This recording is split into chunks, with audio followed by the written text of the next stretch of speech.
único servicio técnico recomendado por DJI, Apoquindo 4900, Omnium, local 14. El secreto del éxito está en tomar riesgos y superar desafíos. Viva la vida Concho tomando buenas decisiones. Batería Hankook, mucho más. Combinación clave. Estamos en el panel de los jueves, en la antesala Jueves Santo. Jueves Santo, sí. Oye, antes este era feriado. Sí. Y solemne. Todo más cerquita del micrófono. Era feriado, solemne, no se comía carne. Así es. En el sur de Alemania hay como una semana de feriado por Semana Santa. ¿Ah, sí? Sí. Es civilizado.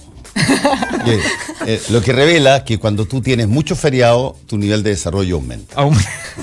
Queremos buscar correlaciones, una confusión entre correlación y causa, ahí está. Igual se ha calculado eso, pero inversamente. Sí. Estamos con Fernando Atria, Silvia Izaguirre, Alberto Mayol en el panel el día jueves, y tenemos harto tema. Bueno, qué bueno que estés acá, Fernando, porque me imagino que has pasado toda la semana hablando sobre el objeto de tu atención permanente, que es el Tribunal Constitucional. De vez en cuando alguien en el Tribunal Constitucional dice, ¿por qué no le damos un poco más de prensa a Atria? Bueno, pero vamos un poquitito, partamos por ahí. Ha salido toda una cantidad de información respecto de qué fue lo que hizo y qué fue lo que no hizo el Tribunal Constitucional. El Tribunal Constitucional, corrígeme si me equivoco, no dijo que la universidad cambia su fin y puede lucrar. Lo que dice es que pueden participar de su corporación. Pueden controlar de su corporación empresas con fines de lucro. Empresa con fines de lucro. Pero el fallo todavía no sale, si no me equivoco. O sea, en rigor el Tribunal Constitucional no ha hecho nada. Exacto. Lo que pasa estamos salvados. ¿Sí? Aleluya, hermano. Devuelvan toda la columna. Bueno, es que esto en sí mismo es una cuestión que uno podría decir políticamente irrelevante, pero es muy, muy indiciaria del fenómeno del Tribunal Constitucional. Porque que un tribunal tenga que tenga una reunión entre sus ministros, entre la sala de la Corte Suprema, o el pleno de la Corte Suprema, o el pleno del tribunal, o una sala del tribunal, tengan una reunión entre sus ministros y se acuerde algo. Así se llama, ¿no? La causa está en acuerdo, cuando está en este proceso en que están discutiéndolo y se van tomando decisiones parciales, pero todavía no hay fallo. Y entonces, eso es común, ¿no? Y entonces el abogado le va a decir al cliente, bueno, alegamos la causa ayer, la causa quedó en acuerdo. Esto quiere decir que los ministros están discutiendo y va a salir la sentencia. Cuando se trata de un tribunal genuino, en que los miembros tienen comprensión de jueces, no se filtran. No, pero es que esto es súper importante, súper indiciario, no es relevante así que políticamente, no, pero dice mucho. Es decir, tú como periodista, uno no consigue saber qué es lo que la sala decidió mientras no sale el fallo. Porque los jueces, Corte Suprema, por ejemplo. Exacto, una sala de la Corte Suprema. Porque los jueces se entienden a sí mismos como jueces y tienen entonces una cierta lealtad al tribunal. Ahora, si tú pensaras ese mismo fenómeno, se ha tomado un acuerdo pero todavía no se ha hecho público, en una comisión en la Cámara de Diputados, con 15 diputados. No hay ninguna posibilidad de mantener el secreto. Y eso no es un reproche, es que la lógica parlamentaria es así. Entonces se va a filtrar. Al que le convenga lo va a filtrar porque de ese modo va a lograr que haya presión pública, etc. Y entonces cuando uno tiene a un lado la lógica parlamentaria, en que la filtración es inevitable, y al otro lado tiene la lógica judicial, en que la filtración de hecho no pasa, y al medio tiene el bicho que queremos analizar. Entonces nos preguntamos, el Tribunal Constitucional, nos preguntamos, ¿a qué se parece más? Respuesta, a la lógica parlamentaria. La razón por la cual el tribunal actúa como actúa ahora, es decir, que se reúnen, discuten la cuestión, la deciden, toman un acuerdo, y claro, la sentencia queda pendiente porque hay que redactarla, etcétera, pero entonces sacan un comunicado en que anuncian, ¿no? Que, por ejemplo, se acordó declarar la inconstitucionalidad del artículo 63 del proyecto de ley, pero no está declarada todavía, está anunciada. ¿Por qué lo hacen? Porque en el pasado no podían evitar que se le filtraran los acuerdos. Y claro, ese periodo entre el acuerdo filtrado y la sentencia era un periodo evidente en que todas las presiones se dirigían entre los ministros que habían votado en un sentido u otro. Para evitar eso, el tribunal hace esto, que anuncia lo que va a hacer, aunque todavía no lo ha hecho. Y yo creo, como te digo, aunque no es una cuestión más relevante, yo creo que eso muestra que el tribunal, en su modo de operación, no en las teorías, es una tercera cámara. Funciona como una tercera cámara. Los ministros son como se entienden a sí mismos como parlamentarios. Representan, tienen bancadas, etc. Y en este caso, claro, la bancada derecha ha declarado, votó en contra del artículo 63. Ahora, eso que decidió, por supuesto, no significa que la ley autoriza a las universidades a tener fines de lucro. No, por la verdad es que las universidades no han estado autorizadas para tener fines de lucro desde 1981. Exacto. O sea, esa nunca ha sido la cuestión. El artículo 63 es lo que significa. Aquí hay que hacer un poco de memoria. Cuando se salió todo este tema de que la universidad tanto tenía una inmobiliaria de los fundadores y que le arrendaba unos precios exagerados los edificios, bueno, exagerados entre comillas, porque cómo uno va a saber el valor de mercado de unos enormes edificios en San Carlos de Apoquindo que solo pueden servir para la universidad. Pero en fin, ¿qué es lo que se dijo entonces? Yo leía una editorial de La Tercera que había salido entonces. Decía, estos contratos con las sociedades espejo, decían ellos, no son ilícitos, son contratos de arrendamiento. Y la ley no prohíbe que haya contratos de arrendamiento entre universidades e inmobiliarias. Entonces, claro, ahora esta ley, a pesar de lo que va a decir el Tribunal Constitucional, tiene reglas sobre personas relacionadas. Entonces, las formas más obvias de tener estos contratos entre sociedades espejo no va a ser posible, porque hay reglas sobre personas relacionadas. Pero, ¿cuánto se va a demorar un grupo de abogados bien pagados en encontrar formas que eludan las restricciones sobre personas relacionadas y terminemos en otros contratos? Y cuando esos contratos salgan, precisamente porque los abogados van a haber hecho bien su trabajo y van a haber encontrado formas de eludir las reglas sobre personas relacionadas, la Tercera va a sacar un nuevo editorial diciendo, pero estos contratos no son ilegales. Entonces, el artículo 63 tenía la lógica de, por así decirlo, decir, miren, esta regulación sobre el lucro, esta es de verdad.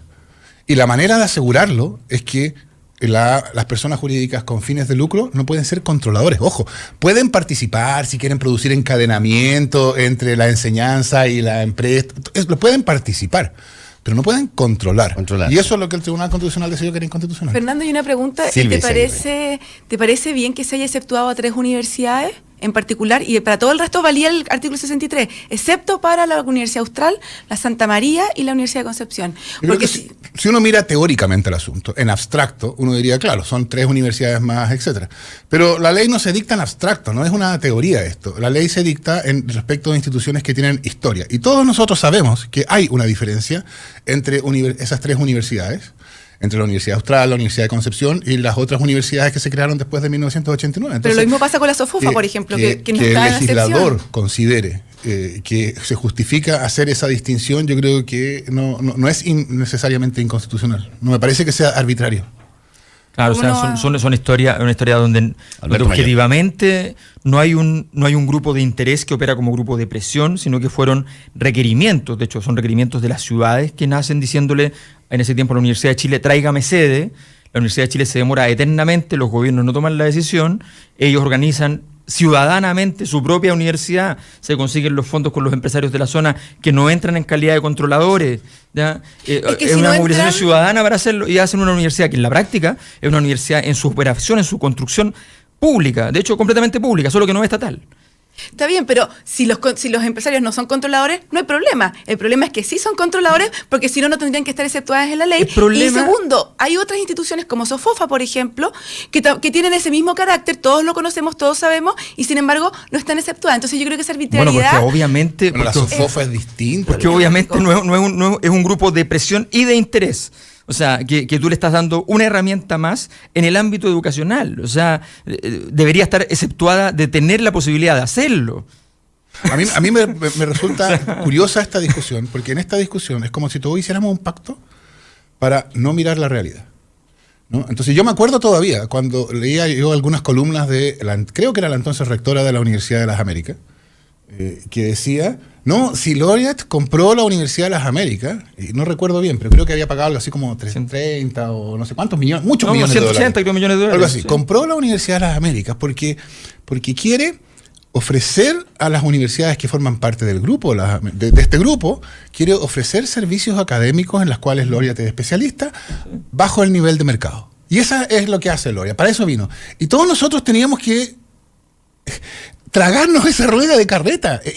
¿Y por qué? Porque claro, porque formalmente no había prueba de que había algo que se llamaba retiro de utilidades. Y como no había prueba, a pesar de que habían estos contratos, a pesar de que había pagado no sé cuántos millones de dólares, a pesar de que era un fondo de inversión que cuando tenía que informárselo a la Securities and Exchange Commission le informaba, todos nosotros decíamos... Es que mencionaste un punto súper interesante que abre el debate en el caso de un controlador norteamericano de universidades chilenas, porque efectivamente un controlador norteamericano, Laureate, que transa en bolsa, cuyas acciones subieron después de la divulgación del comunicado, tiene la obligación de informar a la SEC, a la comisión que regula. Y a diferencia de las autoridades chilenas, con la SEC no se juega. Y el informe que entrega Laureate es extraordinariamente explícito. Y dice todo lo que obtiene de lucro desde la universidad chilena. Y seguimos hablando de que la cuestión de los controladores y las empresas con fines de lucro tiene que ver, yo lo escuché ayer, lo discutí ayer con un diputado de Renovación Nacional en la televisión. No, esto es por si acaso hay alguna empresa minera que quiera producir un encadenamiento virtuoso entre la empresa y la enseñanza. Y por eso entonces es tan importante que se les permita a estas empresas mineras controlar universidades. Entonces, a mí me da la impresión de que es como si todos acordáramos discutir esto haciéndonos los tontos, ¿no? Y entonces, ¿qué nos dice? ¿Qué otra cosa dice lo de Laureate en Estados Unidos? Que cuando se le informa a la autoridad norteamericana, ahí no se puede mentir. Porque ellos saben que si le mienten a la autoridad norteamericana, eso tiene consecuencias de verdad. Pero aquí, mientras tanto, no, nosotros compramos a 180 millones de dólares universidades para ofrecer servicios de fotocopia bajo el precio de mercado. Por favor, entonces nos tratan como tontos, además. No, es que además hay un tema que tiene que ver con esta... O sea, toda la discusión ha sido de un nivel de falta de lógica que es increíble. Cuando te dicen, no, lo que pasa es que esto es lo mismo que te digan, ¿saben qué? Hemos decidido que los leones son muy peligrosos, por tanto, cuando usted lleva un león a su casa, tiene que estar enjaulado. Entonces tú le dices, bueno, pero ¿por qué no prohíbe los leones en las casas? No, porque basta con que esté enjaulado. Bueno, pero hay un riesgo que se salga, qué sé yo, y puede generar algún desastre. Es que no se va a salir, no se preocupe. ¿Ya? Pero no tengamos leones, entonces. No, es que tengámoslo. Pero enjaulados. Pero lo más divertido es que Alberto dice, no, ustedes no pueden tener leones, pero estas 3 casitas sí pueden tener leones, porque aquí hemos probado que el león es súper manso. Pero si no hay controlador, O sea, es que si no hay controlador no tenéis para qué exceptuarla. O sea, Alberto, digamos, seamos súper sinceros. El estatus de esas 3 universidades es una cuestión completamente nacional. O sea, no, yo creo que la historia es como el primer error que uno puede... Ley pareja no es dura. Yo encuentro que ley pareja no es dura. Si hay un eventual, yo entiendo que la naturaleza de estas universidades es distinta a las privadas creadas después del 81, ¿verdad? Y eso lo reconocemos todos. Pero si existe un eventual peligro de que se puedan retirar utilidades, ¿verdad?, a través de esta figura, ese peligro puede estar en cualquier universidad que tenga controladores con fines de lucro. A ver, eso es un juicio concreto. Es importante. Y además hay otras instituciones como INACAP, por ejemplo, que INACAP no tiene fines de lucro, que depende de Vertebral, ¿verdad?, que Vertebral sí tiene fines de lucro, donde supuestamente, y ahí hay un bastante acuerdo, no hay utilidades y está excluido. Entonces, lo que me parece es que es arbitrario porque estás dejando a unas que han tenido una historia de no retirar utilidades fuera de esto, ¿verdad?, y a otras adentro. Entonces, eso es lo que me parece a mí arbitrario. No, espérate, yo diría 2 cosas. Primero, ojalá la derecha se hubiera sumado a hacer que los IP y los CFT no fueran con fines de lucro. Y ahí no tendríamos el problema que tú dices con INACAP. Respecto de las otras 3, esta regla, la del artículo 63, creo yo, es una regla de precautoria, ¿no? Es una decisión legislativa para darle seriedad a una decisión en la luz de una experiencia. Esto no es teoría. La experiencia es, durante 20 o 30 años, hubo prohibición del lucro en las universidades y todos se reían de la prohibición legal, que yo creo que es la condición habitual frente a la ley cuando uno tiene poder, se ríe de la ley. Y entonces este artículo 63 lo que pretendía era un juicio de prudencia del legislador. El legislador decía, mira, hay ciertas cosas, en rigor el problema no está en que de que una persona con fines de lucro sea controlador. Ese en sí mismo no es el problema, pero el riesgo de que esa circunstancia configure una posibilidad de incumplimiento de la ley que sea infiscalizable es tan grande y hay tan pocas razones para que justifican que lo tengan, que no vale la pena correr ese riesgo. Pero ese juicio de cuál es el riesgo es un juicio que no es teórico, no es abstracto, no es de naturalezas. Es un juicio que tiene que ver con cuál es el riesgo. Y el riesgo, evidentemente, por una cuestión de sentido común, de experiencia, que no puede estar fuera de toda esta discusión, el riesgo, tratándose de las universidades creadas después de 1990, es muchísimo más alto que el riesgo de estas otras 3 universidades. Claro, es verdad, también el riesgo en un grado mucho menor existe respecto a esas Ahora, tres. La respuesta a eso que se ha dado es una respuesta formal, que es, bueno, para eso se creó una superintendencia, para eso se han generado amplificaciones para la vigilancia de eso. En pocas palabras, es posible de que ese riesgo que hablas tú, Fernando, exista. Respuestas formales siempre ha habido. Bueno, pero la respuesta es que para eso se creó una institucionalidad que vigile las universidades mejor que antes. Mira, el ministro de Educación tiene una fama muy destacada como un gran abogado corporativo, ¿no? Yo estoy completamente seguro que si él no fuera ministro de Educación, su columna del sábado sería para decir que es perfectamente lícito que con tales y cuales condiciones las empresas hagan estos contratos con universidades, que es lo mismo que se discutió hace 1 año o 2. O sea, es cosa de pensarlo. ¿Qué va a hacer Laureate ahora? Yo supongo, porque no creo que... Bueno, de hecho, el artículo de CIPER señala de que va a ser informado de una serie de triquiñuelas. Bueno, exacto, y ahora, no sé si Laureate, porque no quiero personalizar la cosa, pero lo que va a hacer lo que haría un controlador, que gracias a lo que hace el Tribunal Constitucional puede tener fines de lucro, bueno, va a llamar a su oficina de abogados de Isidora Goyenechea y les va a decir, mire cabro, las reglas nuevas son estas, yo quiero saber cuáles estrategias me quedan disponibles para obtener, como dicen ellos, no digamos lucro, obtener justa y legítima retribución a mi inversión de capital y al riesgo que he sufrido. Vean ustedes, señores abogados, por los cuales esos abogados van a cobrar unos honorarios bien suculentos, vean ustedes cuáles son las formas. Esa es la fama. Por eso los abogados corporativos tienen fama, porque son hábiles e inteligentes para encontrar esas formas. Pero ¿sabes qué? Yo creo que el problema de fondo, al menos para mí, no es si esta figura legal tiene tal y tales consecuencias, sino que es que una ley aprobada en el Congreso, con mayoría, ¿verdad?, pueda ser hecha abajo por el Tribunal Constitucional porque no está acorde con la Constitución. Yo creo que ese es el gran problema de fondo y ahí tenemos que distinguir 3 cosas. Uno, si debemos tener un rol preventivo del Tribunal Constitucional, si se amerita tener una tercera cámara, como dice Fernando Atria, o no. Segundo, ¿cómo está fallando? El fallo del Tribunal Constitucional no lo conocemos, pero ¿está ajustado a la Constitución efectivamente? ¿O es una interpretación bastante política de la Constitución? Y tercero, ¿tenemos que tener estas materias amarradas en la Constitución? ¿No debieran ser materias de mayoría simples, verdad? De manera de dejarle más espacio a la deliberación democrática y mucho más restringido lo que está amarrado en la Constitución. Yo creo que al final ese es el problema de fondo, porque hasta hoy día estamos hablando de este tema. Antes estuvimos hablando del aborto. En el fallo del aborto fue favorable para los que estaban a favor del aborto, pero podría haber sido en contra.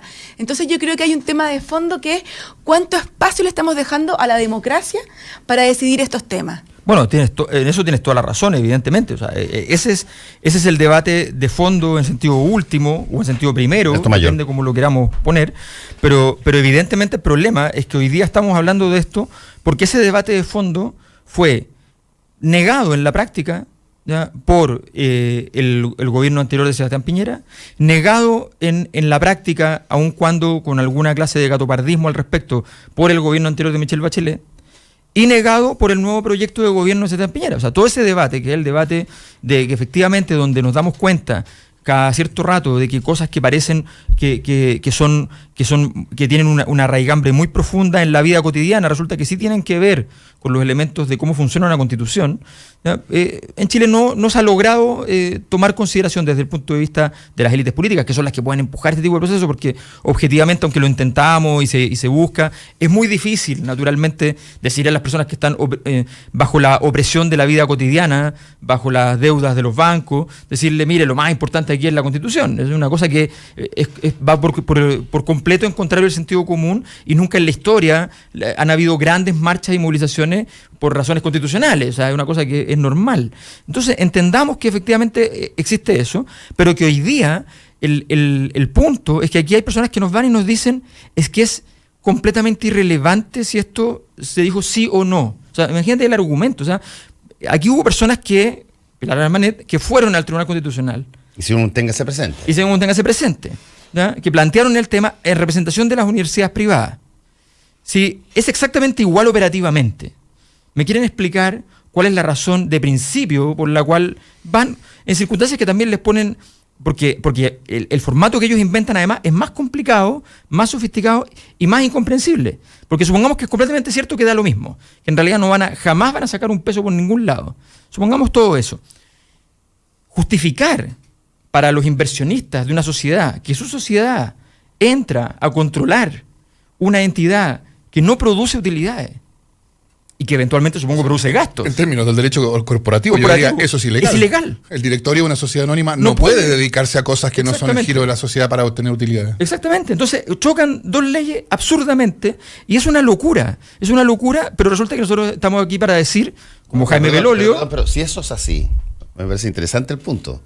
Si eso es así, ¿cómo puede un tribunal constitucional emitir un fallo que eventualmente pueda caer en una ilegalidad? Porque no importa. Es decir, es cosa de mirar, sobre todo este Tribunal Constitucional. Yo creo que este tribunal lo que ha llevado ha sido hasta el extremo patologías que venían de mucho antes. Pero creo que ahora es mucho más difícil ignorarlas. De hecho, yo celebro, esto tiene que ver con lo que decía Alberto, yo celebro y agradezco que el Tribunal Constitucional esté embarcado en esta campaña de pedagogía pública sobre la relevancia de la Constitución. Porque fíjate tú lo que ha pasado en tres de los últimos casos de alto perfil. Lo que ha pasado es... se dicta una ley que incomoda a alguien que tiene poder fáctico, que es fácticamente poderoso. Y ese alguien va al Tribunal Constitucional y consigue que la ley sea ajustada a su gusto. Entonces, cuando ese poderoso, ese poder fáctico es la Universidad Católica, va al Tribunal Constitucional y consigue que le inventen una objeción de conciencia institucional absurda. Cuando ese poderoso es la Cámara de Comercio, va al Tribunal Constitucional y consigue que el CERNAC sea privado de sus potestades sancionatorias. Cuando ese poderoso es la Asociación de Universidades Privadas, va al Tribunal Constitucional y consigue que le elimine, no todo, está bien que quieren todas esas otras reglas, pero que consigue la regla que realmente los afecta, que es que no pueden ser controladores de universidad. Entonces nosotros estamos viviendo en un contexto en que se pueden dictar leyes y las leyes se dictan para que los parlamentarios digan, hemos dictado leyes y hemos regulado esto, y esas leyes, por supuesto, van a tener mucho efecto cuando no afectan a nadie demasiado grande. Cuando afecten a poder económico o social de verdad, esas leyes son ajustadas. Ese es el problema. Ese es el problema de la Constitución. Porque esto se sufre por el ciudadano como abuso. Sí, está bien, pero hubo también un grupo de poder que quiso parar el tema del aborto y el Tribunal Constitucional lo apoyó. Y respecto de la objeción de conciencia institucional, no es tan absurdo. Hay varios países en Europa que lo tienen. Alemania es uno de ellos, por ejemplo, y lo permite. Lo que es absurdo es decir que la Constitución contiene como un derecho la objeción de conciencia y la objeción institucional. La objeción de conciencia había salido de la Cámara de Diputados, de la ley. La ley contenía una objeción de conciencia. Individual. Que se hacía cargo del problema que generaba la objeción de conciencia, que decía, ¿cuándo la objeción de conciencia pueda realmente afectar los derechos de la mujer? Porque es al final del periodo de la tercera causal o cosas así. En esos casos no vale. Es decir, el legislador había hecho un esfuerzo de poner en balanza las dos cosas.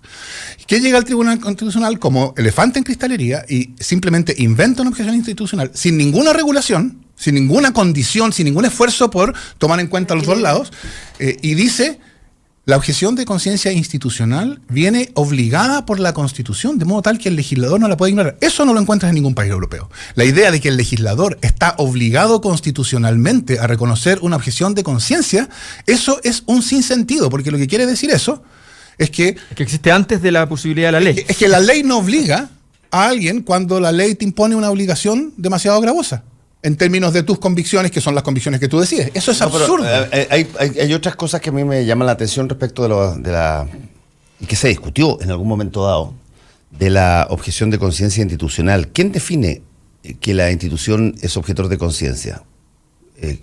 ¿Hay una votación dentro de esa institución? ¿Lo define el socio controlador? ¿Lo define el directorio? Está en el reglamento eso no es materia de ley, me parece. Claro que lo define el dueño. Está en el reglamento. Ya, pero Pero alguien tiene que ser el que defina. O sea, una constitución por definición dice quién es el que manda. Entonces, cuando tú dices una ley, dice, no, aquí no dice quién manda, sino que se dice que la institución en genérico puede hacer algo, pero no se sabe quién manda esa decisión. Claro, porque perfectamente alguien podría decir, oye, estas 80 personas de esta institución son las personas que eventualmente podrían intervenir en una interrupción del embarazo en las 3 causales. Preguntémosle. Que voten. Se vote. Exacto. Y podría hacerlo. Claro. Otros podrían decir, perdón, no. Nosotros nos regimos por una doctrina que emana desde nuestro dueño, que es el Vaticano, y él dice no. Y no le preguntan a ningún médico. Exacto. Y otros podrían decir, mira, el directorio... en una situación laica, el directorio ha definido por, qué sé yo, 7 votos contra 1, que esta institución va a ser objetora de conciencia. Es bastante curioso porque las diferencias son enormes. Y no solo una cosa y otra. Espérame, es que no solo curioso. Sí, y en Chile lo que yo tengo entendido es que acá cualquier clínica privada puede ser objetor de conciencia institucional. En Alemania son aquellas que tienen cuya misión, ¿verdad?, va en contra valóricamente del aborto, que son en el fondo las clínicas que dependen del Vaticano. Y ellas están exceptuadas, ellas reciben patas fiscales por todas las prestaciones que prestan a la sociedad, pero entienden que su misión y sus valores van en contra de estos valores. También no sé si, por ejemplo, las clínicas evangélicas, pero sí sé que las católicas al menos están... Hagamos una pausa y volvemos después con el panel de los jueves: Fernando Atria, Alberto Mayol y Silvia Izaguirre. ¿Tienes listo tu comentario en redes sociales? Ya regresa Combinación Clave. En la 92.9. Tu opinión nos importa. Te entregamos fútbol, pasión, opinión y análisis primero que nadie. Conclave Deportivo. De lunes a viernes de 12:15 horas por la 92.9 y en radiolaclave.cl. Cristian Peñailillo, Francisco Aguiluz, Mane Grant, Rafa Olarra, Chamagol González, Marcelo Muñoz y todo el equipo deportivo de La Clave te dan 3 horas de puro fútbol. Conclave Deportivo. Somos deporte. Somos La Clave. Hora Clave. 10 de la mañana, en punto. 92.9. Somos como tú. Somos La Clave. Elige atreverte. Elige lo que nunca has hecho. No temas a lo desconocido. Corre riesgos y enfrenta desafíos. La vida tiene pasión, emociones. Motívate. No te duermas. Elige energía. Elige la vida. Elige más. Hankook Baterías. Mucho más. En el corazón de Providencia y a pasos del metro, Hotel Nogales and Convention Center. Un servicio de primer nivel con estacionamiento, Wi-Fi y desayuno incluido. En Hotel Nogales ponemos a su disposición nuestro centro de eventos con salones con capacidad hasta 400 personas. Reserve su estadía en hotelnogales.cl o a nuestro teléfono 223-356958. Hotelnogales.cl. Lo hacemos simple para usted. Seguimos analizando la contingencia.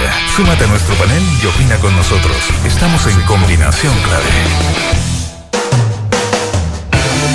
Hotel Sheraton lo invita a disfrutar de Semana Santa con tarifas especiales desde el 28 al 31 de marzo. Habitación clásica, 80.000 pesos diarios o $135 más IVA si es extranjero.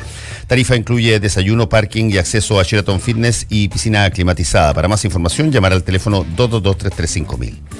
Marzo es el mes de ser más viajes, más experiencia, y en Banco Security se tiene el crédito de consumo para que pueda más. Descubra si tiene una oferta disponible en bancosecurity.cl. Banco Security, ¿quieres? Puedes. Casa Mía, residencia privada ubicada en un sector estratégico de Providencia, ofrece departamentos especialmente diseñados para la comodidad y relajo de los adultos mayores. Cuenta con un servicio integral orientado a la acogida, cuidado, asistencia y todo el apoyo que ellos necesitan. Al solicitar información, mencione Radio La Clave y podrá aprovechar beneficios extras. www.residenciacasamia.cl. Casa Mía se viene a vivir. El secreto del éxito está en tomar riesgos y superar desafíos. Viva la vida, Concho, tomando buenas decisiones. Batería Hankook, mucho más. Eres parte del panel. Eres Combinación Clave. Estamos con Silvia Izaguirre, Fernando Atria y Alberto Mayol en el panel de los jueves. ¿Quién estaba? Yo quiero volver sobre una cosa, sobre la objeción de conciencia. Y lo que yo voy a decir va a ser increíble, porque la gente digamos, porque es increíble. El Tribunal Constitucional dijo que la objeción de conciencia es un derecho constitucional, por lo tanto que el legislador no puede limitarlo. Lo dijo así, no es limitable por el legislador. Y el Tribunal Constitucional dijo lo siguiente: la objeción de conciencia es el derecho a no ser obligado a cumplir una ley que impone un deber que va contra las convicciones más íntimas de una persona. Estoy citando casi textual. Y la pregunta obvia es, ¿cuáles son esas convicciones? Y el propio tribunal dice, son las convicciones que esa persona desea tener. Lo cual quiere decir que todos los chilenos, según el Tribunal Constitucional, tienen derecho a que la ley no les obligue a cumplir deberes que van contra convicciones que ellos mismos desean tener. O sea, si yo deseo tener, en teoría, esto no es para, por supuesto, no lo dijo porque lo creyera en serio. Si las cosas que dice el Tribunal Constitucional no son de verdad, no son en serio.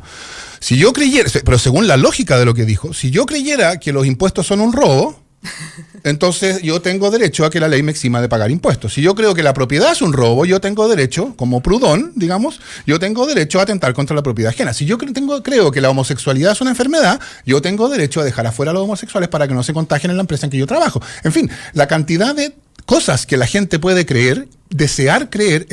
Entonces, si el Tribunal Constitucional, y si toda la discusión que había sobre esto, se tomara este problema en serio, si lo que dice fueran palabras porque las significan de verdad, serían cargo de esto. Entonces el tribunal habría dicho, no, en realidad esto no es para cualquier convicción, es solo para algunas convicciones. Harían un esfuerzo, que podrá ser discutido, pero harían un esfuerzo por decir, mire, y estas convicciones se caracterizan por las razones A, B y C, y por eso no cualquier convicción. Y después, cuando llega el momento de hacerla presente, no sería cualquier clínica que dijera, yo objeto. No, o sea, muestren que esta objeción no es frívola. Muestren que en su caso esta objeción tiene que ver con su historia, en fin. Tómeselo en serio, pero nosotros... ¿Cómo se dirime además? Porque, por ejemplo, yo soy médico del Hospital Clínico de la Católica, ¿ya? Que además es un hospital que en realidad es de una empresa norteamericana. O sea, pero bueno, soy médico del Hospital Clínico de la Católica. Y mi objeción de conciencia es a la objeción. O sea, yo considero que... Claro. Es inaceptable, y yo, en cumplimiento de la ley, no de la objeción de conciencia, tomo la decisión de ejecutar el acto. Entonces, ¿qué dice la norma, qué dice el Tribunal Constitucional en un escenario donde efectivamente alguien objeta en nombre de la ley a una institución? Porque hoy día, entonces, al mismo nivel, no dice nada, porque no sabe cómo dirimir esa situación en la cual la objeción de la institución y la objeción de las personas quedan en conflicto, que es algo que es perfectamente posible y que es altamente probable que ya esté ocurriendo. Pero a mí me parece eso un poco una falacia. Es decir, las instituciones, y yo lo entiendo para las instituciones católicas o religiosas, que tienen un credo de fondo, que tienen un dueño que es el Vaticano y que les prohíbe, ¿verdad?, por su norma. Si el dueño no pone plata. Si en ese la ponemos nosotros. No importa. Otra discusión es si tienen que recibir recursos del Estado o no. Esa es otra discusión. Bueno, pero no, es que esa es otra. Pero es que la articulación de todo es lo que hace una sociedad. Pero es que espera. yo al menos respeto que hayan instituciones, ¿verdad?, que tengan ciertos credos que no les puedas obligar a cumplir con ciertos derechos que tiene la ciudadanía y que tienen que ser resguardados por el Estado en otras instituciones. Y si ahí hay un doctor, por ejemplo, que no tiene ningún problema con hacer el aborto, bueno, podrá tener su consulta privada, podrá hacerlo en otra parte. Y ojo, en los hospitales públicos también los doctores pueden tener objeción de conciencia individual y negarse. Exacto. Y de hecho se ha puesto mucho hincapié en la objeción de conciencia institucional y no en la individual. Un dato solamente para que vean. En Roma y los alrededores, cerca entre el 80 y 90%, porque tengo dos fuentes distintas de los doctores, tiene objeción de conciencia individual. Y por lo tanto el acceso al aborto es muy difícil en Italia, a pesar de que es legal. El aborto libre es legal en Italia, y el acceso es muy difícil por la objeción de conciencia individual. Ok, pero tú acabas de poner el ejemplo donde hay una desigualdad evidente entre las dos instituciones. O sea, la institución pública que le dice al médico, usted tiene que proceder a cumplir la ley y hacer el aborto, le dice, yo tengo objeción de conciencia, tengo derecho a no hacerlo. En la institución privada, que dice, aquí en esta institución yo tengo objeción de conciencia como institución, nosotros no hacemos aborto, ese médico no tiene derecho a hacer lo contrario que le dice la institución. En esa clínica no. Bueno, pero entonces, ¿de qué estamos hablando? O sea, entonces la institución pública tiene menos derechos sobre las personas que trabajan adentro que la institución privada. Bueno, quizás las instituciones públicas podrían contratar a personas y estén en los estatutos de contrato que tienen que ser personas que no tienen objeción de conciencia. Lo que sería discriminación. Sería discriminación. Le usamos. No, pero yo quiero volver al tema del artículo 66. Pero hay un agregado extra que me parece interesante, que lo manda por Twitter Gustavo Silva. y que esta información que dice que el rector Sánchez, se está refiriendo a Ignacio Sánchez, el rector de la Católica, advierte incompatibilidad para los docentes de la Universidad Católica que quieran hacer abortos en otra institución. O sea, yo hago clases en la Universidad Católica, pero yo no tengo problemas de interrumpir el embarazo en otra clínica donde yo trabajo. Y ahí te diría, sí señor, pero ¿sabe qué? Además de usted no poder hacer esta interrupción del embarazo en la clínica de la Católica, si trabajar acá, por el solo hecho de estar ligado a la universidad y de hacer clase acá, ojo, no puede hacer embarazo en otro lado. Sí, yo creo que eso muestra que el rector Sánchez entiende a la Universidad Católica como una institución bien parecida, por así decirlo, pero más grande, a Libertad y Desarrollo. Es decir, es una institución que existe para defender una ortodoxia y todo lo que no sea compatible con la defensa de esa ortodoxia, fuera. Ya lo hemos visto, ¿no? El arzobispo decide quién puede enseñar y quién puede no enseñar, en el caso de la Universidad Católica. Pero yo creo que ahí hay una discusión importante sobre las universidades. Pero a mí me gustaría volver sobre el tema que estábamos discutiendo vinculado a la objeción de conciencia y la decisión de hoy día. Porque el caso de la decisión de la objeción de conciencia ilustra esta cuestión. La objeción de conciencia, cuando se trata de una prestación que tiene como correlato un derecho individual, ¿no? El derecho de la mujer a recibir prestaciones legales. A diferencia de otras objeciones de conciencia, que es la típica, por ejemplo, a la conscripción. Ahí no hay va a ir a la guerra. Digamos. A eso me refiero, ¿no? Exacto. Al otro lado no hay un derecho individual. Entonces, en el caso de la conscripción, el único problema es cómo asegurar la igualdad en la repartición de las causas públicas. El que no va a la conscripción tiene que hacer algún otro servicio social que compense. En el caso del aborto hay una dimensión adicional que, por supuesto, para el Tribunal Constitucional resultó ser completamente invisible. Pero la dimensión adicional es exactamente la que decía Silvia. Como consecuencia de la objeción de conciencia, puede que haya personas que tienen derecho a ciertas prestaciones y que se vean en los hechos imposibilitadas de acceder. Y eso, el legislador de eso debería preocuparse. Ahora, el proyecto que salió del Congreso, con todos los déficits, que no voy a ser yo el que los niegue, que tiene el proceso legislativo chileno, el proyecto que salió del Congreso intentaba compatibilizar estas cosas, ¿no? Entonces decía, hay objeción de conciencia individual, pero esta objeción se puede ejercer en ciertos momentos, ciertas personas, y estas personas, en ciertos casos, cuando la objeción afecta demasiado severamente la posibilidad de la mujer, en esos casos la objeción no corre. En fin, hay un intento de compatibilización respecto al cual uno podrá tener distintas opiniones. El problema con el Tribunal Constitucional, y lo mismo ocurre en el caso de la Ley de Educación Superior, hay un intento de regulación para asegurar la eficacia, etcétera, que incluye no solo el artículo 63, el artículo 63 es parte de un sistema, ¿no? Ahora, ¿qué es lo que pasa cuando la cuestión llega a la tercera cámara? El Tribunal Constitucional entra en esto, por así decirlo, como elefante en cristalería, porque el Tribunal Constitucional no puede reemplazar el artículo 63 por una detallada regulación y no puede modificar el sistema para mantener su lógica sistemática. Lo que sí puede hacer es decir, el artículo 63 no, se borra. ¿Qué efecto produce eso en el sistema general? ¿Cómo afecta la manera en que está concebido? El Tribunal Constitucional no se hace cargo para nada de eso. Simplemente dice, se borra el artículo 63. En el caso de la ley de aborto, el Tribunal Constitucional simplemente dijo, la objeción de conciencia es institucional. Bueno, ¿cómo se regula la objeción de conciencia? ¿Cómo se compatibiliza con los derechos de las mujeres? ¿Cómo se toma este tema en serio? Como elefante en cristalería. Y entonces tenemos una legislación que, con la finalidad de crearle excepciones a todo poderoso que va al Tribunal Constitucional, está convertida en una legislación que está hecha como lo haría un elefante en una cristalería. Ese problema lo viven prácticamente todos los países con el control constitucional ex post. Es decir, nosotros tenemos algo que es curioso, que es el control previo. Antes de que la ley se promulgue, ya tenemos un tribunal constitucional. Pero lo que pasa en otros países es que una persona puede ir a un tribunal, ¿verdad?, y decir, esta ley es inconstitucional, y lo que pasó un poco con el caso de Ley Emilia, que fue ex post, ¿verdad? Y ahí nuevamente puede ir o a la Corte Suprema. En distintos países hay distintas institucionalidades que tienen el control constitucional, y ese control constitucional puede decir, esta ley es inaplicable porque va en contra de la Constitución. Y ahí, hasta donde yo tengo entendido, y tú que eres experto puedes explicar mejor, yo tengo entendido que el fallo de las Cortes o del Tribunal Constitucional en esos países ex post dice esto es inaplicable, pero no se mete a cómo arreglar ese enredo, digamos. Entonces, lo que tú estás diciendo, yo creo que tienes razón, pero se aplica también ex post al control constitucional y no solamente al previo. No, a ver, ¿Cómo se la cuestión eso? de la inconstitucionalidad y la inaplicabilidad y los efectos de las sentencias de los órganos constitucionales varía de país en país, es verdad, todo eso es verdad. Ahora, la cuestión, lo que yo estoy diciendo es, discutamos esta cuestión preguntándonos cuál es un sistema racional para Chile, ¿no? Y después veremos cómo se compara el sistema racional para Chile con lo que existe en Alemania. Bueno, la verdad, eso no es la cuestión más decisiva. Yo creo que Alemania es el único caso de justicia constitucional realmente exitoso que existe hoy día. Todos los demás casos están, creo yo, haciendo agua. Pero entonces, ¿por qué? ¿Por qué en el caso alemán funciona tan bien? Bueno, en el caso alemán hay... Porque son alemanes. Bueno, entre otras cosas porque tienen la experiencia, porque la justicia constitucional alemana fue consecuencia a la experiencia de lo que ellos llaman los años oscuros, ¿no? O sea, del 33 al 45, al 24.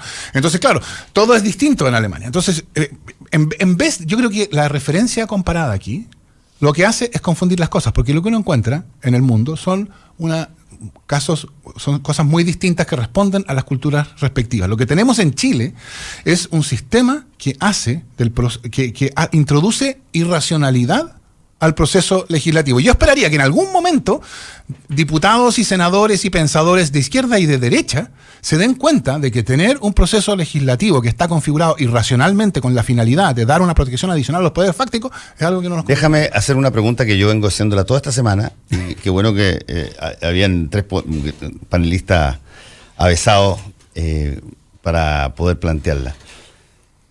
Yo sé que la objeción de conciencia institucional hasta ahora se ha referido básicamente a que hospitales no puedan hacerlo. Pero, ¿qué pasa si es que una ISAPRE decide que objeta el financiamiento de un aborto? Y por lo tanto no está de acuerdo en que una mujer pueda interrumpir su embarazo como afiliada en función de su creencia.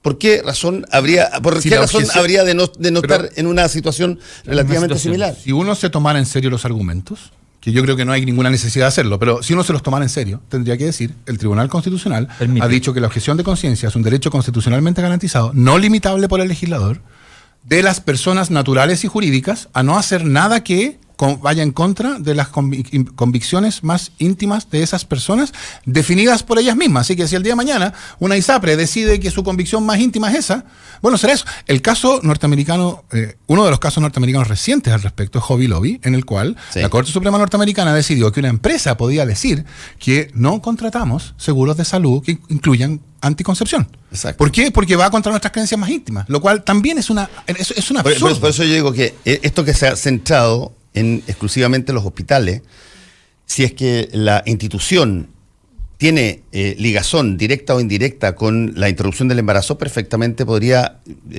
tomar una decisión. Pero la ley es súper explícita en decir que la objeción de conciencia individual, por ejemplo, es solamente para el médico y su equipo tratante, no para administrativo. No, por eso, pero si la figura de la objeción de conciencia institucional no estaba en la ley y se materializó, bueno, ¿a qué instituciones le corresponde?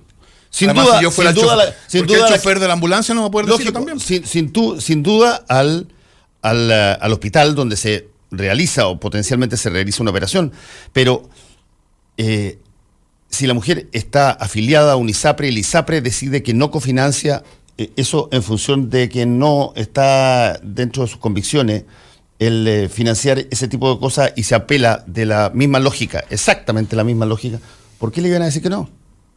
Además que puede ser una decisión que, comillas, no sea arbitraria, porque podría ser que la misma ISAPRE demuestre que desde su fundación como empresa ellos reivindican una serie de valores y principios y que por tanto esos valores y principios ellos los han defendido siempre y que por tanto entonces esto tiene un fundamento y que no es simplemente que se le ocurrió ahora personalmente subirse al carro de este tema y que ellos han trabajado desde hace mucho tiempo, que lo fundó gente que está vinculada al Opus Dei, qué sé yo, y con eso basta. Entonces, efectivamente, todo eso es posible. Lo que pasa es que, como produciría tal nivel de escándalo que retrocedería todo, saben que no pueden hacerlo, pero la Universidad Católica sabe, el rector Sánchez, que es una persona que, nota al pie, llegó a la Universidad Católica como la gran renovación progresista de la Universidad Católica. O sea, ese fue el espíritu con el cual él llega políticamente a renovar una cúpula dentro de la Católica que estaba muy anquilosada, una sensación de que ya no tenía relación con la época, y que él le dio efectivamente una capacidad de renovación política, pero no de las ideas, porque finalmente hizo pacto con el grupo conservador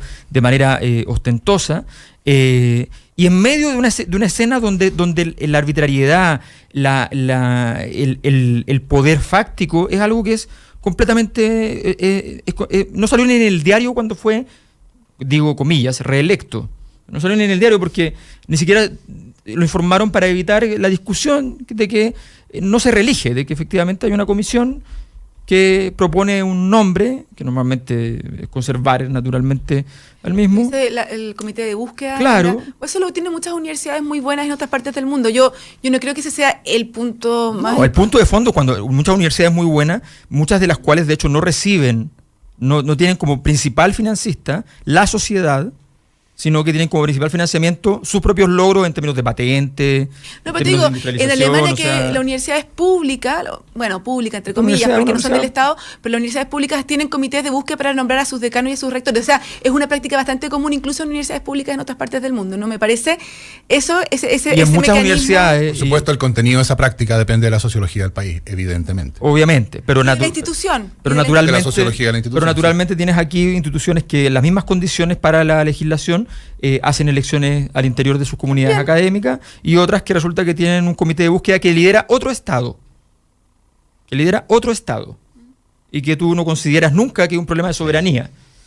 O sea, cuando hablamos de soberanía, que estamos en la Haya y qué sé yo, a nadie le parece en términos de soberanía que otro Estado, con tu plata, establezca su propia doctrina en tu Estado. A nadie le parece un problema, porque una universidad se considere católica, fantástico, ningún problema, y habrá que ver cómo regular efectivamente la incorporación de ciertas doctrinas.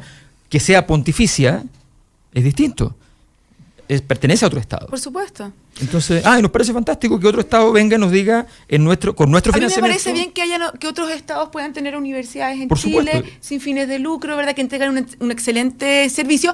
Y la discusión ahí me parece que la discusión de fondo es estas universidades que tienen estos estatutos, que creen estas cosas, ¿verdad? Y tienen estas prácticas, ¿pueden o no recibir plata del Estado? Esa es la discusión, me parece a mí, de fondo, de que existan este tipo de universidades y que tengan sus propios procedimientos. Eso a mí me parece legítimo. El punto es si tienen que recibir recursos del Estado. Lo que es interesante, es que aquí se produce una situación que de repente cuesta compatibilizarla en una misma frecuencia racional. Una empresa con fines de lucro puede ser controladora de una universidad que por ley no puede tener lucro. Entonces alguien podría preguntar, bueno, ¿cuál es la lógica por la cual una empresa con fines de lucro se hace de controladora de una universidad que no puede tener fines de lucro? Entonces alguien puede responder, mira, pero hay montones de empresas que tienen, unas fundaciones que ayudan a la gente y que no lucran con esa fundación. Y que bajo la misma lógica podría tener. El punto es, un poco lo que planteaba antes Fernando Atria, y que de alguna manera lo ha planteado también Carlos Peña en una columna hace un par de días, y que tiene que ver con la naturaleza de la empresa con fines de lucro como controladora. Puede cambiar, puede voluntariamente decidir no lucrar en algo que efectivamente puede hacerlo, o sea, está impedido hacerlo, puede hacerlo. Bueno, a mí me gustaría... Podría tener muchos problemas por hacerlo. Quiero responder eso, pero después quiero volver al punto al que tú mencionabas antes, Fernando. Yo diría que, digamos, las sociedades anónimas le deben a sus accionistas dedicarse al giro de su caracterización. Y los directores de la sociedad anónima tienen el deber de tomar las decisiones para maximizar la utilidad de la compañía. Entonces la verdad es que en términos del régimen que se le aplica a la sociedad anónima, yo no sé cómo Laureate puede justificar ser dueño de estas universidades en Chile. Y por eso, cuando tiene que informar a su regulador, ahí tiene que elegir. Digo, a ver... digamos, en grupo al regulador norteamericano. En grupo al regulador norteamericano, y le digo que no. ¿Le puedo decir al regulador norteamericano las mismas sandeces que le estoy diciendo a los chilenos por la prensa? Que yo hago esto para poder darle servicios gratuitos de bajo el nivel de mercado, de puro bueno que soy. Y entonces se dice a sí mismo, no, en realidad con el legislador. No, a los chilenos sí, porque esa institucionalidad es tan débil que el poder fáctico contra ella se la puede. Con la norteamericana no se juega. Pero a mí me gustaría volver a la cuestión que tú decías sobre las ISAPRES, etcétera. Y yo diría, todo lo que tú dices es verdad, ¿no? O sea, la lógica con la cual se justificó la objeción de conciencia no tiene límites. Llega hasta donde sea, ¿no? Toda persona natural y jurídica tiene derecho constitucionalmente garantizado a no cumplir la ley cuando la ley va contra las convicciones más íntimas de esa persona, que son las convicciones que esa persona desea tener. Eso es lo que dijo el Tribunal Constitucional. Ahora, por otro lado, entonces claro, lo que dijo uno lo lee y dice, qué brutalidad, esto simplemente es incompatible con que la ley obligue. O sea, ahí no hay Estado de Derecho. O sea, no. Exactamente, o sea, simplemente se cargaron la obligatoriedad de la ley, punto. Ahora, por otro lado, tampoco hay que ser demasiado exagerado. El Tribunal Constitucional nunca se toma en serio lo que dice, porque lo dice como si fuera una cámara. Cuando una cámara toma un acuerdo, uno sabe que ahí no está sentando un principio que vaya a gobernar completamente, ni siquiera que pretenda gobernar, porque cambia la cámara, cambia la composición, etc. Entonces, en el caso del CERNAC, el Tribunal Constitucional dijo que la potestad sancionatoria del CERNAC era inconstitucional y hasta el momento no hemos sabido nada, habrá que ver la sentencia, pero hasta el momento no hemos sabido nada de que la potestad sancionatoria que el proyecto de ley de educación superior le entrega a la superintendencia haya sido igualmente inconstitucional. ¿Por qué? Porque el problema era, en los hechos, lo que uno dice como observador, porque claro, lo que le importaba allá era la Cámara de Comercio, si ellos fueron. ¿No? Entonces, claro, la Cámara de Comercio tranquilo. Para ustedes, la potestad sancionatoria del CERNAC es inconstitucional y entonces se saca del proyecto de ley y se deja de vuelta el CERNAC sin dientes. Pero ahora, bueno, no, está bien. Les dimos que le eliminamos el artículo 63, no pidan tanto, ya no le vamos a seguir más. Ya. Entonces, claro, si uno toma los principios que aparecen en las sentencias del Tribunal Constitucional, se da cuenta de que son insostenibles en sus consecuencias. Pero, es decir, cuando ellos los escriben, no se preocupan, no dicen, a ver, estamos diciendo que nadie puede ser obligado a ningún deber que vaya contra sus convicciones según él haya decidido creer. No puede ser, ¿no? Eso no resiste análisis. Así que vamos caracterizándolo, vamos limitando, vamos explicando. ¿Por qué no lo hacen? ¿Por qué se contentan con generalidades como estas? Porque saben que las razones que están dando son simplemente excusas para las decisiones políticas que están tomando. Por eso es una Cámara. ¿Cómo funciona? Esto no es una cuestión de teorías. No tiene que ver con cómo funciona el Tribunal Constitucional alemán, la Corte Suprema norteamericana, el español, etc. Tiene que ver con cuál es el bicho institucional en que se ha convertido este Tribunal Constitucional, que es una Cámara que entonces dice cosas porque está obligado a decirlas, tiene que ofrecer algo que parezca fundamentación. Pero cuando uno la lee se da cuenta que no es una fundación tomada en serio. Además tú dices una cosa que es muy importante, que el nivel de profundidad es tan bajo que ya ni siquiera logra estar incorporando los intereses de los que pretende defender. Porque no hay ningún peor favor que haya hecho el Tribunal Constitucional hoy día, más que al gobierno de Sebastián Piñera y a todo el mundo empresarial, porque abrió una herida que estaba cerrada. O sea, la herida del concepto de lucro, yo se lo puedo mostrar por datos, o sea, se cierra con el caso Cabal, donde el caso Cabal hace subir corrupción en la discusión pública y se acaba el lucro, desaparece. Y corrupción llega exactamente como tema. De hecho, ocupan el mismo espacio. Y ocupan el mismo espacio. O sea, de hecho, ocupan la misma cantidad de presencia en la prensa. Desaparece el lucro, aparece corrupción. Y ahora vamos a ver, yo estoy pidiendo ya el informe para lo que viene en este mes, cómo va a desaparecer corrupción y vuelve el tema, que era un tema que la ciudadanía entendió mucho más allá del tema del lucro en las universidades y lo que entendió como una cuestión cultural respecto al modelo económico. Entonces al gobierno le instala un problema porque además, fíjense lo que pasó, que es una cosa que tiene mucho que ver con esta lógica de Sebastián Piñera, un gran táctico y no siempre un gran estratega, que va y hace esta jugada para hostigar al movimiento estudiantil poniendo un ministro de Educación X que permita efectivamente un muro. Pero resulta que este ministro hoy ya no sirve de nada. O sea, hoy tendría que, si tuviera que efectivamente tomar una decisión política correcta, tendría que sacarlo. Porque este ministro, por todas sus declaraciones anteriores, está vetado para hablar de lucro. No puede referirse al tema, ni es creíble que él diga que el lucro ya desapareció del mapa. Bueno, yo estoy en desacuerdo. De hecho, no ha hablado. No, se habló. Pero el subsecretario es el que estaba a cargo de la vocería, en el fondo. No, el subsecretario, en la primera intervención del subsecretario, yo te puedo asegurar que a alguien en La Moneda le tiene que haber causado mucha impresión esto, porque tú puedes festinar el tema, festínalo. Y di, mira, como que no hay lucro. El vendedor de lápiz genera lucro, el vendedor de cuadernos genera lucro, por lo tanto la educación tiene lucro. Es el subsecretario de Educación, fue la frase que se tiró ayer. Gerardo Varela en ese sentido ha dicho explícitamente, el lucro se enterró. O sea, ese tema está muerto, enterrado, quemado. Y por lo tanto me imagino que él va a tratar de funcionar dentro de ese esquema que él considera que ya está regulado. Pero aún así, él no sirve como muro de contención de este problema. Servía con el muro de contención respecto al movimiento estudiantil para ir chocando con él, pero hoy día, cuando él tiene que defender el principio que todos sabemos que efectivamente no es el principio en el que cree. No solo no cree, que él desprecia con ironía, digamos. Claro, y que él sarcasmo. Exacto, y que él considera que entonces tiene que ir y defender entonces la legislación anterior, tiene que ir y defender todo un proyecto en el cual no cree, y además todos saben que no lo cree, y saben que el interés es otro.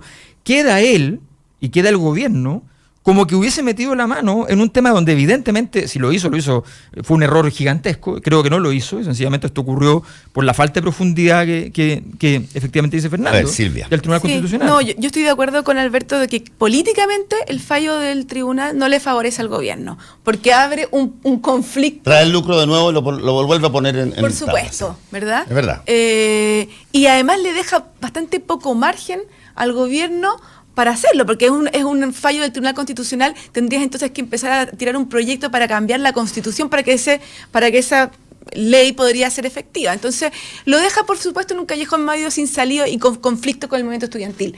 Ahora, y en eso estoy de acuerdo con Alberto, pero lo que no estoy de acuerdo es que este ministro ya no sirve. Yo creo que tú en tu vida... no le sirve. Yo creo que en tu vida personal tú puedes tener un montón de opiniones, ¿verdad? Y si estás en un cargo público, no vas a tener coincidencia con todo lo que tengas que hacer, pero si tú aceptas un cargo público, tienes que hacerla. Y creo que este ministro, tiene todas las competencias para hacer el reglamento de tal forma y la institucionalidad que hay que crear, ¿verdad?